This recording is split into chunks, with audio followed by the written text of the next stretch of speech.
Hoje nós vamos falar sobre a Lei 6766. Vamos explorar os pontos mais importantes dessa legislação que é tão cobrada em provas de concursos públicos. Se você se interessou, vem comigo que eu vou te mostrar tudo o que você precisa saber sobre esse assunto para levar para a sua prova.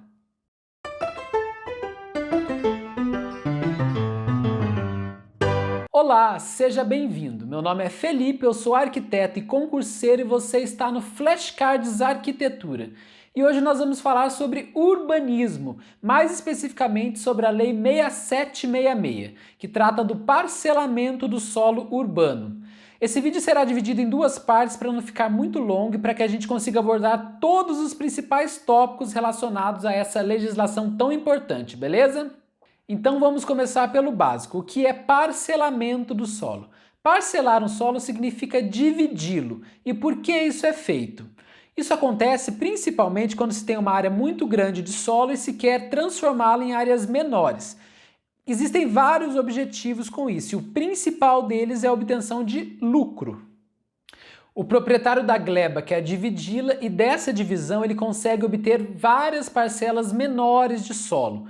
E a essas parcelas se dá o nome de lote. E aqui nós entramos no nosso primeiro tópico, que são as duas formas de parcelamento que a 6766 nos traz, que são o loteamento e o desmembramento. E o que a lei nos fala é o seguinte: loteamento é a subdivisão da gleba em lotes destinados à edificação com abertura de novas vias de circulação, de logradouros públicos ou prolongamento, modificação ou ampliação das vias existentes. E o que isso quer dizer é o seguinte: você tem uma porção de solo que, como nós já vimos, se chama gleba, como nessa imagem que nós estamos vendo.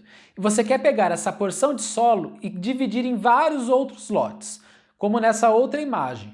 Só que, além da criação desses vários lotes, nós temos também a criação de novas vias de circulação e a abertura de novas ruas. Desmembramento é a subdivisão de gleba em lotes destinados à edificação. Até aqui tudo igual ao loteamento, certo? Agora olha o que vem a seguir. Com aproveitamento do sistema viário existente, desde que não implique na abertura de novas vias e logradouros públicos, nem no prolongamento, modificação ou ampliação dos já existentes. Olha essa imagem, aqui nós temos a nossa gleba. Agora olha essa outra imagem, aqui ocorreu o desmembramento. Percebe que nessa imagem também há o parcelamento do solo em vários lotes? Mas ao contrário do loteamento, que existia a criação de novas vias de circulação, aqui não. Aqui há o aproveitamento da via de circulação existente. E essa é a grande diferença entre loteamento e desmembramento. Loteamento há a criação de novas vias de circulação e no desmembramento há o aproveitamento das vias existentes. O raciocínio que eu uso para lembrar qual a definição de um e qual a definição de outro é o seguinte: eu sempre penso que loteamento é aquele que a gente mais ouve falar e normalmente está associado ao lançamento de condomínios novos. Então eu penso assim, se é tudo novo, então tudo foi criado do zero. As vias de circulação, os logradouros públicos, tudo. E assim fica mais fácil lembrar que loteamento é tudo novo, é tudo criado do zero. E aí, por exclusão, sobra o desmembramento, e daí fica mais fácil. Loteamento é criação, novo, e desmembramento é aproveitamento, é o que sobra. Então tá, nós falamos do parcelamento, que ele dá origem aos novos lotes, até aí ok. Mas esses lotes têm que ter uma infraestrutura básica, não é simplesmente chegar na prefeitura e querer aprovar o projeto de loteamento ou desmembramento, não é assim que funciona. E o que é essa infraestrutura básica? Eles devem ter alguns equipamentos urbanos. Grave essas palavras, equipamentos urbanos. Por quê? Equipamentos urbanos são uma coisa e equipamentos comunitários são outra, que nós veremos mais para frente. Equipamentos urbanos têm a ver com urbanismo, eles estão diretamente ligados à infraestrutura da cidade. E quais são esses equipamentos? Abastecimento de água potável, energia elétrica pública e domiciliar e vias de circulação. E aqui tem um detalhe, esses são os requisitos para o parcelamento do solo de forma geral. No entanto, se nós estivermos falando de parcelamento do solo situado em zonas habitacionais, que são declaradas por lei como de interesse social, aí a história é um pouquinho diferente, porque os requisitos são outros, que são eles. vias de circulação, escoamento das águas pluviais, rede para abastecimento de água potável e soluções para o esgotamento sanitário e para a energia elétrica domiciliar. Uma outra curiosidade aqui é sobre os famosos loteamentos fechados ou condomínios fechados, né? A lei trata deles como loteamentos de acesso controlado. Essa é uma questão bem polêmica que envolve direito de propriedade e uma série de outras coisas. Mas basicamente é o seguinte: como nós vimos, para um loteamento ser aprovado, ele precisa ter uma série de requisitos, dentre eles iluminação pública, por exemplo. E se é público, isso quer dizer que esses recursos pertencem a uma coletividade muito maior do que somente aos moradores do condomínio X ou Y.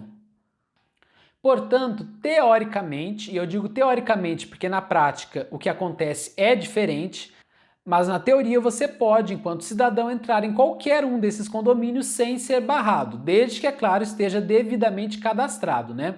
Mesmo não sendo morador. É óbvio que você não vai poder adentrar as casas, porque daí é direito de propriedade, mas você pode fazer uso das vias de circulação e das calçadas, porque são bens públicos. Como eu disse, essa é uma questão bem polêmica, mas é bom você saber que a lei trata sim sobre os loteamentos de acesso controlado, ok? Então nós vimos os requisitos básicos que um parcelamento tem que ter. Agora nós vamos ver quais são as situações em que ele não deve ocorrer e quais são elas. Terrenos alagadiços e sujeitos a inundações, mas repara no que vem adiante porque é muito importante. Antes de tomadas as providências para o escoamento das águas. Então repare, se forem tomadas providências para o escoamento das águas, pode sim ocorrer o parcelamento do solo em terrenos alagadiços. Terrenos aterrados com material nocivo à saúde pública. Mais uma vez, o que vem a seguir é muito importante, sem que sejam previamente sanados. O que isso quer dizer? Se você tem um terreno que foi aterrado com material nocivo à saúde pública e ele foi sanado, então não tem problema, pode ocorrer o parcelamento. Preste atenção porque isso é pegadinha de prova. Terrenos com declividade superior a 30%. Mais uma vez, salvo se atendidas exigências específicas das autoridades competentes. Terrenos onde as condições geológicas não aconselham a edificação. E por último, área de preservação ecológica ou naqueles onde a poluição impeça as condições sanitárias suportáveis. E olha o que vem no final, até a sua correção. Então, se forem corrigidas, pode sim ocorrer o parcelamento, ok? E se esse vídeo está sendo útil para você, já deixa o seu like aqui embaixo. E se ainda não for inscrito no canal, se inscreva aqui porque vai ter a parte 2 desse vídeo e tem muito mais conteúdos aqui para você, ok? Até agora nós vimos as condições gerais de parcelamento do solo, ou seja, que servem tanto para o loteamento quanto para o desmembramento. Agora nós vamos ver as condições específicas de cada um deles, a começar pelo loteamento. E vamos falar sobre alguns requisitos urbanísticos para loteamento. Eu não vou falar todos, porque o meu objetivo aqui não é ler a lei com você, e sim te mostrar o que é mais importante para a sua prova. E o primeiro requisito extremamente importante é: os lotes terão área mínima de 125 metros quadrados e frente mínima de 5 metros. Essas medidas são muito importantes de você gravar, e o que vem adiante é ainda mais importante porque não é tão cobrado, mas quando cai, derruba muita gente em prova. Salvo quando o loteamento se destinar à urbanização específica ou à edificação de conjuntos habitacionais de interesse social. Então é o seguinte, qual é a área mínima de um lote segundo a 6766? 125 metros quadrados. Qual é a frente mínima de um lote? 5 metros. Agora, em qualquer hipótese, a área mínima de um lote é 125 metros quadrados? Não. Se for urbanização específica ou se for edificação de conjuntos habitacionais de interesse social, pode sim haver o parcelamento do solo abaixo de 125 metros quadrados. Então, presta muita atenção porque isso cai em prova. Próximo item. Ao longo das faixas de domínio público das rodovias, a reserva de faixa não edificável é de 15 metros de cada lado. Essa reserva de faixa não edificável, que é de 15 metros, como a gente pode ver nessa imagem, Ela pode ser reduzida para 5 metros, dependendo de lei municipal. Águas correntes e dormentes e faixa de domínio de ferrovias têm que obrigatoriamente respeitar essa faixa não edificável de 15 metros de cada lado. Lembra que nós falamos dos equipamentos urbanos? Agora nós vamos falar sobre os equipamentos comunitários que costumam causar uma certa confusão na hora da prova. Consideram-se equipamentos comunitários os equipamentos de educação, cultura, saúde, lazer e similares. Basicamente é o seguinte: equipamentos urbanos são aqueles que fazem parte da infraestrutura da cidade, água, energia elétrica, esgoto, etc. Agora, equipamentos comunitários são aqueles que fazem parte da coletividade, que serão usados pela coletividade. Daí os equipamentos de saúde, lazer, por exemplo, uma praça é um equipamento de lazer. Vamos falar agora sobre o projeto de loteamento. Antes de elaborar o projeto de loteamento, a primeira coisa que o interessado deve fazer é consultar a prefeitura sobre as diretrizes de uso e ocupação do solo. Normalmente, as prefeituras já têm a sua lei de zoneamento e ocupação do solo, mas sempre é muito importante pesquisar e consultar a prefeitura sobre quais são as regras, porque lá estão definidos qual é o uso do solo, o que é permitido, o que não é permitido, as curvas de níveis, entre outras diretrizes. Então é sempre muito importante consultar a prefeitura antes de começar efetivamente um projeto de loteamento.